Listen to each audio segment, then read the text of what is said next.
negara kita tuh insya Allah yang paling baik lah. Teksturnya, keunikannya itu saya yakin paling baik. Kalau dilihat mebel-mebel luar negeri itu hanya cenderung pabrikasi, jadi hanya monoton model-modelnya. Tapi kalau di sini kan handmade, produknya lebih variatif. Nah, itulah ciri khas dari keunikan mebel bambu di Indonesia.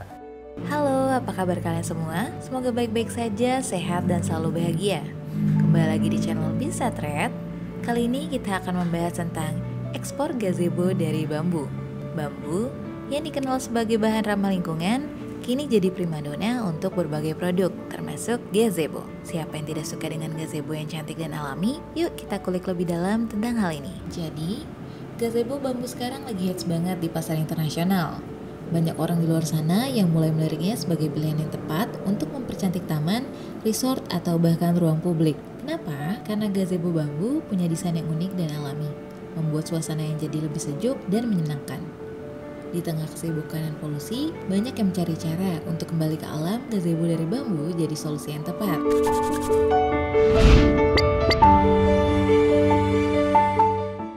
Saya nama Winarto, itu kalau kelahiran tahun 1975, ya kira-kira 49 tahun yang lalu. Kalau alamat di sini ya dusunnya Jambu Kulon, kecamatannya Ceper, Klaten, Jawa Tengah. Ya alhamdulillah saya ada kesibukan seperti ini. Dimulai dari dulu produksi kerajinan, kemudian inovasi ke furniture atau mebel. Nah sekarang rumah bambu, ada orang mengatakan gazebo, seperti itu. Saya lahir di sini ya 49 tahun yang lalu dari keluarga yang sangat sederhana dengan 3 bersaudara. Saya anak yang pertama. Pendidikan rata-rata itu SLTA kalau saya. Adik-adik saya tingkatnya SLTA. Tapi kalau orang tua itu hanya pendidikan dasar ya. Kalau dulu ada sekolah rakyat, kalau sekarang ada sekolah dasar. Kalau dari latar belakang keluarga ya memang tidak ada darah seorang pengusaha. Orang tua saya itu dulu itu bekerja pabrik. Di sini dulu dekat pabrik tebu, di sini pabrik gula. Bapak kerja di situ. Jadi tidak ada kaitannya dulu bapak seorang pengusaha atau bukan, ya tidak ada lah. Betul-betul dari nol atau bahkan dari minus lah, seperti itu. Dulu itu saya setelah lulus sekolah itu ya mau kerja apa juga bingung. Kemudian ya cari-cari pengalaman. Ya saya alhamdulillah dapat pengalaman kerja di sebuah mebel juga, teman-teman itu. Kemudian saya mempunyai keterampilan membuat mebel itu, kemudian saya kembangkan sendiri. Memang awalnya seperti itu. Dulu ya saya dari nol, keterampilan juga belum punya. Ya, tapi kalau saya itu dulu sukanya dagang. Dulu awalnya ya jual ke barang teman saya. Masuk pabrik sini keluar ya, masuk pabrik untuk menawarkan. Kemudian setelah itu saya bekali dengan keterampilan untuk bikin untuk produk. Saya kerja di salah satu bidang mebel itu, kemudian saya kuasai dari pertama, itu dari pembelian bahan sampai dengan pemasaran saya kuasai dulu. Kemudian masih bekerja, kemudian di waktu-waktu yang setelah pulang kerja, kemudian masih ada waktu, ya bikin sendiri di rumah. Bikin kursi, dulu bikin kursi, nyambi, itu kemudian dapat satu, kemudian tawarkan kepada juragan dulu. Pasarnya bagus, selain saya kerja di juragan, majikannya itu, kemudian saya bikin itu, kemudian saya tawarkan itu, kemudian lama-lama kok keenakan, lebih baik saya kurangi porsinya. Kerjanya dulu 1 hari full, kemudian saya kurangi menjadi bisa kurangi 1 hari, 2 hari, kemudian pada akhirnya saya pamit untuk bisa membantu. Dulu sifatnya juga masih membantu, tak ewangi nang omah ae, itu ya udah itu. Pada akhirnya bisa, iya, tapi ada hubungan yang baik dengan perlu bantuan ya saya bantu sini.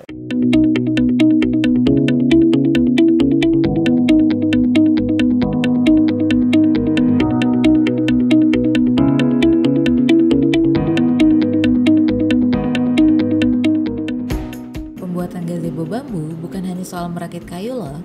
Ini adalah seni yang melibatkan keterampilan tinggi dari para pengrajin lokal. Mereka menggunakan teknik tradisional yang telah diwariskan dari generasi ke generasi. Nah, dengan memilih gazebo bambu, kita tidak hanya mendapatkan produk yang estetik, tetapi juga mendukung budaya dan tradisi lokal. Ini jadi nilai tambah yang bisa menarik minat pembeli di luar negeri.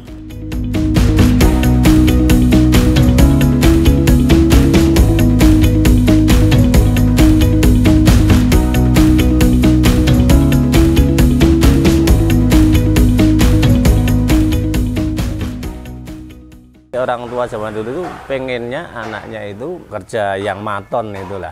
Ya saya memahami dari orang tua itu ya pengennya yang pasti-pasti aja gitu, seperti itu dulu. Ya sempat juga kerja di beberapa tempat kerja ya, tapi saya ya juga kurang nyaman kerja di tempat orang lain itu kurang nyaman. Nah, pada akhirnya ya saya memutuskan itu ya kurang dapat support lah. Pada akhirnya saya berusaha meyakinkan bahwa ini masih prospek, banyak peluang. Kemudian minta modal, kalau dulu belum punya modal ya minta orang tua untuk sekitar 1 kol untuk bambu itu. Kemudian saya bikin meja kursi. Nah, pada akhirnya orang tua sedikit banyak sudah ada keyakinan bekal untuk modal itu. Awalnya itu sekitar tahun 95-96 itu kan awalnya memang dari kerajinan handicraft. Kemudian lanjut di furniturnya seperti kursi, meja, almari, tempat tidur dan sebagainya. Sekitar tahun 2005 itu sudah mulai beralih ke bangunan bambu. Nah, semenjak saat itu kita lebih fokus ke bangunan bambu. Meskipun yang produk-produk yang lain juga masih bagus, tapi mulai saat itu nilai profitnya lebih bagus kalau dibikin rumah bambu atau bangunan bambu. Salah satu permasalahan di produk bambu ini, jadi value ataupun nilai jual dari bambu ini kurang, kalau bagi mereka itu tidak sebanding dengan ongkos kirimnya. Jadi ongkos kirim itu relatif lebih mahal daripada barang yang akan dikirim. Jadi seperti itu, salah satu permasalahannya itu seperti itu. Jadi mereka kalau orang mengatakan tidak sesuai dengan maksud ongkos kirimnya lebih mahal daripada barangnya. Tapi pasarnya juga bagus di sana.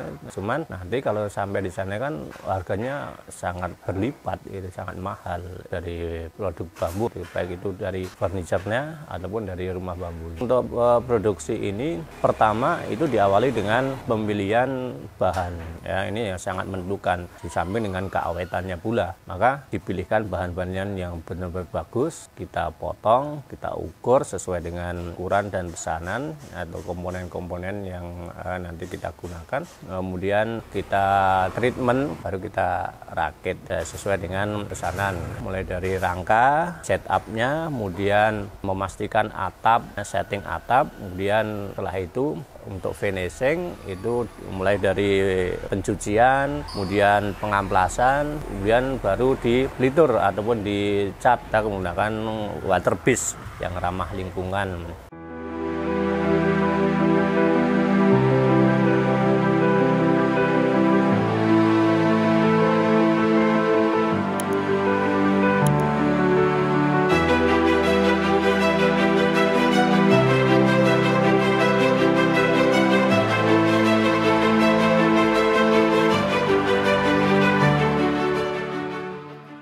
Kalau atap itu sesuai dengan pesanannya pula. Ada yang pakai atap daun, ada yang pakai atap hijau, ada yang atap plit bambu sesuai dengan pesanan pula. Semua sudah dipastikan oke dari konstruksi, ukuran, kemudian warna ini warna yang dikehendaki. Kemudian setelah itu kita packing. Kita packing ya sudah siap. Memang tujuannya sebagian besar itu adalah pasar-pasar luar negeri. Meskipun juga di dalam negeri juga ada, tapi sekitar 25-30% lah untuk pasar lokal. Tapi sampai saat ini kami juga masih sebagai supplier ngesub kepada eksportir ataupun agen yang nantinya dijual langsung kepada para buyer atau para pembeli konsumen akhir gitu. Jadi masih lewat agen, nanti para eksportir itu nanti yang beliau itu nanti yang mengirimkan sendiri, karena kami belum punya lisensi untuk eksportir,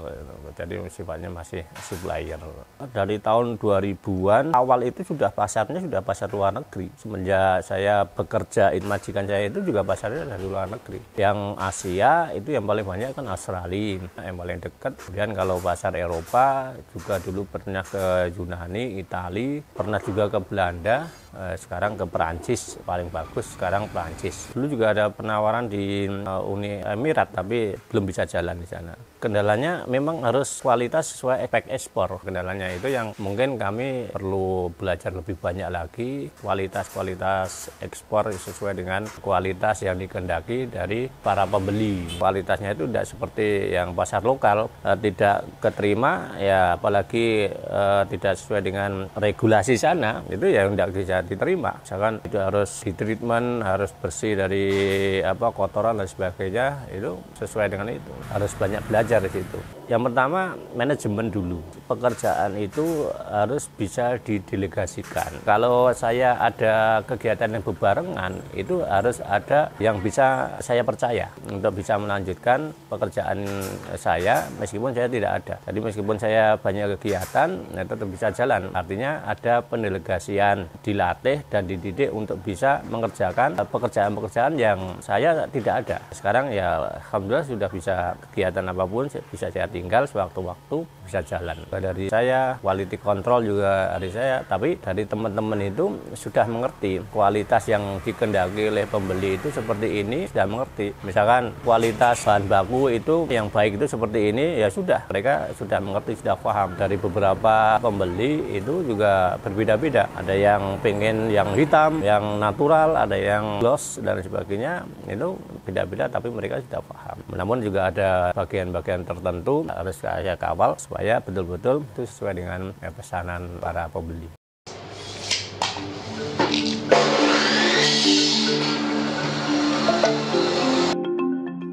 Selain tampak menarik, gazebo bambu juga punya banyak keunggulan. Bambu itu kuat tapi ringan sehingga sangat praktis untuk dikirim. Bayangkan, saat produk ini sampai ke negara lain, kualitasnya tetap terjaga dan siap dipakai. Plus, gazebo bambu tahan terhadap cuaca, jadi bisa bertahan lama meski terkena hujan atau sinar matahari. Dengan semua kelebihan ini, gak heran kalau gazebo bambu semakin dicari di pasar global. Namun, tentu ada tantangan yang harus dihadapi dalam ekspor gazebo bambu. Salah satunya adalah memenuhi standar internasional. Banyak negara punya regulasi ketat soal kualitas produk yang akan masuk.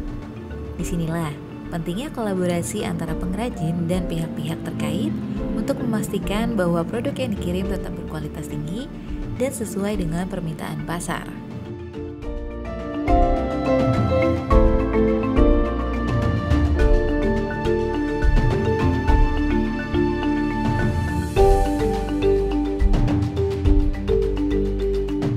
Demi keluarga yang pertama itulah. Kemudian prospek bambu ini meskipun pangsa pasarnya itu tidak sebesar pangsa pasar mebel yang lain, tapi saya yakin pangsa pasar ini tetap masih ada karena keterbatasan dari bahan bambu itu yang tidak dimiliki oleh negara yang lain. Negara yang lain yang punya bambu itu kan hanya terbatas. Misalkan Cina, misalkan Jepang, negara-negara yang sangat sedikit sekali yang mempunyai bambu, dan kualitas bambu di negara kita itu insya Allah yang paling baik lah. Teksturnya, keunikannya itu saya yakin paling baik. Kalau dilihat mebel-mebel luar negeri itu hanya cenderung pabrikasi, jadi hanya monoton model-modelnya. Tapi kalau di sini kan handmade, produknya lebih variatif. Nah, itulah ciri khas dari keunikan mebel bambu di Indonesia. Yang pertama, kita harus bergabung lah dengan pasar-pasar internasional, mencari komunitas-komunitas dari pembeli internasional. Baik itu dari saya, teman-teman saya itu muncul